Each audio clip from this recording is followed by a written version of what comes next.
తాకట్లో ఉన్న మీ బంగారాన్ని విడిపించి ఆ రోజు ఆన్లైన్ రేటుకి కొంటాం. Sharma gold company. నమస్కారం, సుమన్ టీవీకి స్వాగతం. నేను మానస. ఈరోజు మనతో పాటు ఉన్నారు ప్రముఖ ఆధ్యాత్మికవేత్త ప్రొఫెసర్ డాక్టర్ ముల్లపూడి సత్యనారాయణమూర్తి గారు. వారితో మాట్లాడదాం.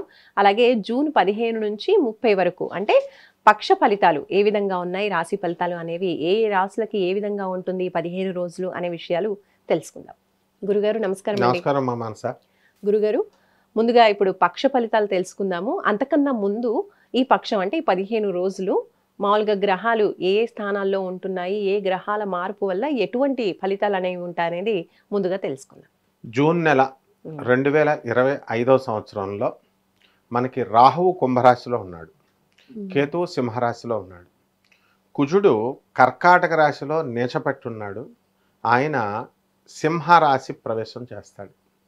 ఆ తర్వాత అంటే కుజ కేతువుల కలయిక, దీన్నే పిశాచి యోగము, జ్యోతిషాల్లో అదృష్ట యోగాలు ఇలా ఉంటాయి కదా. ఈ మధ్యన వీళ్ళు పిశాచి యోగాన్ని మొదలు పెట్టారనమాట. పిశాచి యోగంలో ధనయోగం, అలా అంటే రెండు కలిస్తే అలా ఉంటాయి అని పితృదేవతలు సంబంధించింది కేతువు కాబట్టి. ఇకపోతే మేషంలో మనకు ఉన్నటువంటి శుక్రుడు వృషభ రాశి స్వక్షేత్రగతుడు అవుతాడు. అలాగే ఈ యొక్క బుధుడు కూడా స్వక్షేత్రంలో ఉన్నటువంటి ఆయన తర్వాత మనకి ఏ రాశికి వస్తాడంటే మిథున రాశిలోకి స్వక్షేత్రగతుడు అవుతాడు. గురుడు ఎలాగో అక్కడే ఉన్నాడు, మిథున రాశిలో సంచారము. ఈ విధంగా ఈ యొక్క శని ఏమో మీనరాశిలో ఉన్నాడు. కాబట్టి దీని ప్రభావం వలన మనకి ఎప్పుడైతే ఈ యొక్క శని మీనరాశి సంచారం చేస్తాడో ఈ యొక్క వైరల్ ఇన్ఫెక్షన్స్ అనేటటువంటివి ఎక్కువ అవుతాయి అన్నాం. దానికి ఉదాహరణగానే అది పశుపక్షాదులకు కూడా మొత్తము సౌత్ ఇండియాలో తెలుగు ఉభయ రాష్ట్రాలలో తెలంగాణ ఆంధ్ర రాష్ట్రాలలో ఉన్నటువంటి వేములవాడ రాజరాజేశ్వర స్వామి వారి దేవాలయం చూసుకో, అక్కడ కోడెలు అంటే మా గిత్తలు వాటిని దానం చేస్తారు. అవి వరుసలో వైరస్ ఇన్ఫెక్షన్ అయినాయి. అంటే ఎప్పుడు వచ్చినది? శని మీనరాశిలో ఉన్నప్పుడే. అంటే మనుషులకు కూడా వస్తాయన్నమాట. అప్పుడే కరోనా కలకలం కూడా కేసెస్ రిజిస్టర్ అయినాయి అన్నారు. సో ఈ శని ఆ విధంగా ఇచ్చేస్తాడు. అలాగే ఈ యొక్క కేతువు కుజుడు మనకి సింహరాశిలో ఉండడం అనేటటువంటిది మంచిదే. ఈ విధంగా ద్వాదశ రాశుల మీద కూడా ఈ యొక్క ఫలితాలు వివిధమైనటువంటి ఫలితాలు ఇస్తుందమ్మా. గురుగారు, ధనుసు రాశి వాళ్ళకి ఈ 15 రోజులు రాశి ఫలాలు ఏ విధంగా ఉన్నాయో తెలియజేయండి.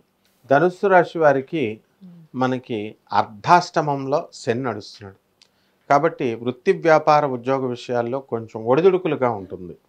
పనులన్నీ కూడా కొంచెం లేటుగా అవడము ఇలాంటివి జరుగుతూ ఉంటాయి. అయితే వీళ్ళకి సోదరుల యొక్క డెవలప్మెంట్ అనేటటువంటిది వీళ్ళకి బాగా జరుగుతుంది. ధైర్యంతో వీళ్ళు చేసేటటువంటి ప్రతి పని కూడా వీళ్ళకి కలిసి రావడం జరుగుతుంది. అయితే ఫారిన్ ఎక్స్పోర్ట్స్ ఇంపోర్ట్స్ బిజినెస్లో వీళ్ళు చక్కగా సక్సెస్ అనేటటువంటిది ఉంటుంది డెఫినెట్గా. అండ్ ఫారిన్ దేశాలకు వెళ్ళడానికి కూడా అవకాశాలు ఎక్కువగా కనబడుతున్నాయి.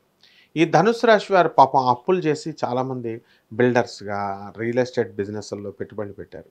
అవన్నీ అమ్ముడవట్లేదు ఇప్పుడు ఫ్లాట్స్. కాబట్టి ఈ యొక్క షష్ఠ స్థితిగతుడైనటువంటి ఆ గురుడు ఇప్పుడు సప్తమ స్థానంలోకి రావడం వల్ల కాస్త ఫ్యాక్టర్స్ చేంజ్ అవుతాయి. కాబట్టి ఇళ్ళ అమ్మకాలు ఇవన్నీ కూడా కొంచెం ముందుకు బండి కదులుతుంది. అండ్ వివాహాలు అవ్వకుండా పెళ్లికాని ప్రసాదంలా మిగిలిపోయినటువంటి వాళ్ళందరికీ కూడా ఇప్పుడు వివాహాలు అవ్వడానికి అవకాశాలు ఎక్కువగా ఈ ధనుసు రాశిలో ఉన్నాయి. అలాగే సంతానం కలగట్లేదండి అని బాధపడేటటువంటి వాళ్ళు ఏ ఫెర్టిలిటీ సెంటర్స్తో తిరగనవసరం లేకుండా వీళ్ళకి సంతానం కలగడానికి అవకాశాలు ఉన్నాయి. ఇకపోతే ఈ యొక్క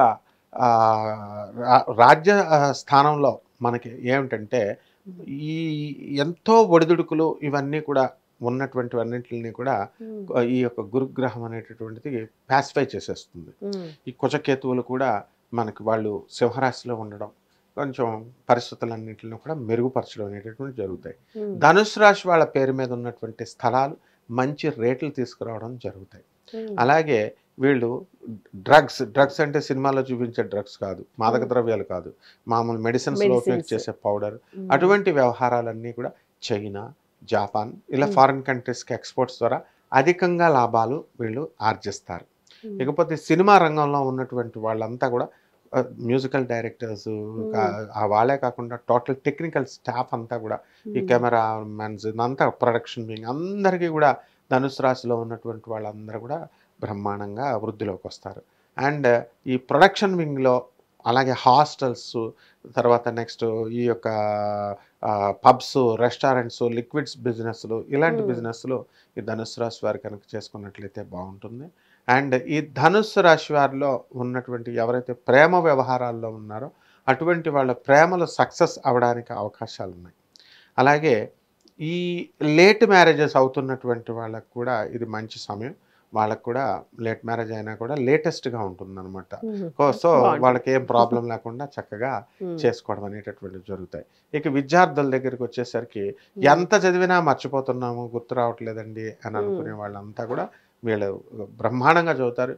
ఏమిటి అసలు చదువుల దేవత పోనిందా వీళ్ళకి అనేసి ఆశ్చర్యపోయేంత విధిగా వాళ్ళ పేరెంట్స్ ఆశ్చర్యపోయేలాగా వీళ్ళు చదువుతూ ఉంటారనమాట. సో పేరెంట్స్ ఎంత, అరే బాబు 24 గంటలు చదువుతా వింటారు నాయన, కొంచెంసేపు ఆడుకో, వెళ్ళి ఆడుకో, మైండ్ రిలాక్సేషన్ వస్తుంది అంటారు, అంత ఇదిగా చదివేస్తారు. సో విద్యార్థులు మంచి సీట్లు కొట్టడానికి అవకాశాలు ఉన్నాయి, ఫారెన్లకు వెళ్ళడానికి అవకాశాలు ఉన్నాయి. ముఖ్యంగా ఈ యొక్క ధనుస్సు రాశి వాళ్ళు విదేశీ యానాలు ఇవన్నీ వెళ్తారు. అండ్ బిజినెస్ల్లో కూడా వీళ్ళు ఎలాంటి బిజినెస్లు ఆడతారంటే గోవా వెళ్ళి క్యాసినోల్లో ఆడడం, లాటరీలు ఇలాంటివన్నీ కూడా తగలడానికి అవకాశాలు ఉన్నాయి. కాబట్టి వీళ్ళు వద్దన్నా సరే వాటికి అట్రాక్ట్ అయ్యి వాళ్ళకి వెళ్ళడం అనేటటువంటివి జరుగుతాయి. ట్రెడిషనల్ బిజినెస్ల కంటే ఐఎమ్ స్మార్ట్గా చేయాలి సార్, స్మార్ట్గా అని చెప్పి స్మార్ట్ బిజినెస్లు చేయడం అనేటటువంటివి జరుగుతాయి అన్నమాట. వాటిలో అనుకూలంగా చేసుకుంటారు వాళ్ళు. గ్రహస్థితి బాగున్నప్పుడు, రాహు బాగున్నప్పుడు ఇవన్నీ ఆటోమేటిక్గా మంచిగా అయిపోతాయి. మరి ధనుస్సు రాశి వాళ్ళు ఏ పరిహారాలు పాటించాలి గురుగారు ఈ 15 రోజులని కూడా? శని అర్ధాష్టమ శని, ప్రతి పని లేట్ చేయడం, ఇవన్నీ ఉన్నాయి. కాబట్టి శని జపం చేసుకోవాలి, శని స్తోత్రాలు చదువుకోవాలి. శనికి కిలోంపావు నల్ల నువ్వుల్ని, నల్లని వస్త్రాన్ని పేద బ్రాహ్మణులకి శనివారం నాడు ఉదయం 8 గంటలకి దానం చేసుకోవాలి. దశమహావిద్యల్లో ఒకటైనటువంటి మహాకాళి అమ్మవారి యొక్క హోమాన్ని ఇళ్లలో జరిపించుకోవాలి. ఆ తర్వాత కాళికా మంత్రాన్ని కుంకుమ వేసుకుంటూ అమ్మవారి పాదాల దగ్గర చేసుకుంటూ ఉండాలి. అదేవిధంగా చక్కగా గరిక గడ్డితో అమ్మవారికి, అలాగే ఉమ్మెత్తు పువ్వులతో చక్కగా అమ్మవారి యొక్క పాదాల దగ్గర వీళ్ళు చేసుకున్నట్లయితే సరిపోతుంది. అదేవిధంగా నల్ల నువ్వుని ఉండల్ని తయారు చేసి పేదవాళ్ళకి పంచితే సరిపోతుంది. రైట్ గురుగారు, ధన్యవాదాలు. ధన్యవాదాలు.